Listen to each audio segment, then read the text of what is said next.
So tell me something. I'm giving a speech. Do you have some thoughts about what I might say tonight? My feelings about what you should say tonight would be best expressed in a monologue from one of my favorite made-for-TV series. Okay, let's hear it. Don't you see, man? We need a woman to represent us. A woman brings more heart, more compassion. And think how smart she must be to become a top contender in a field dominated by men. It's time for a woman, bro.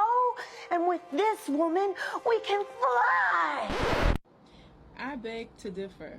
This video is about to make some feminists mad, but guess what? I don't care.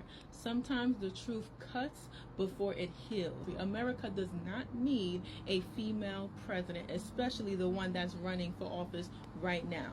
God created the woman for the male, not the other way around.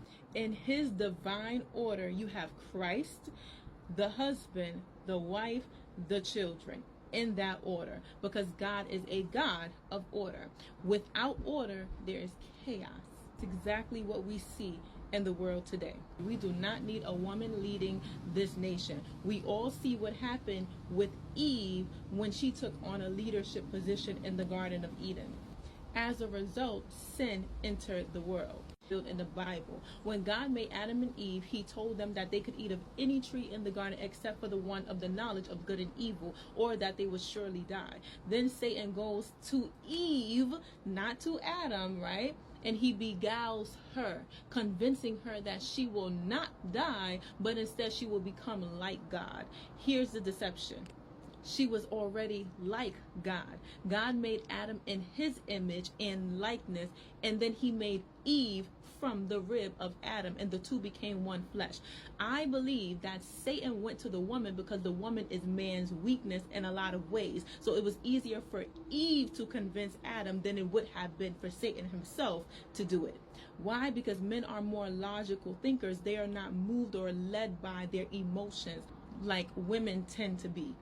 See, men who operate out of their God-given identity and authority are a threat to the kingdom of darkness, and that's why there's this demonic agenda to emasculate them.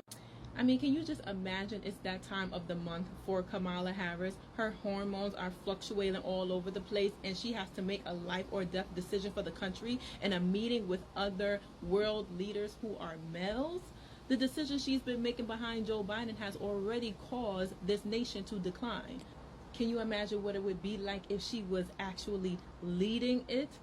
I don't know about you, but I don't want to find out.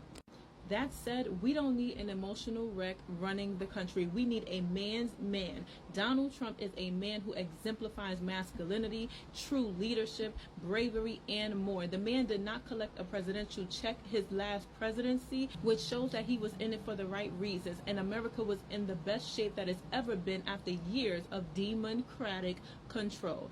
They have done all that you can think of to smear his name and his image. He's had numerous assassination attempts on his life before he even gets into the office, and the man is still standing strong, refusing to back down. None of these attempts stopped him.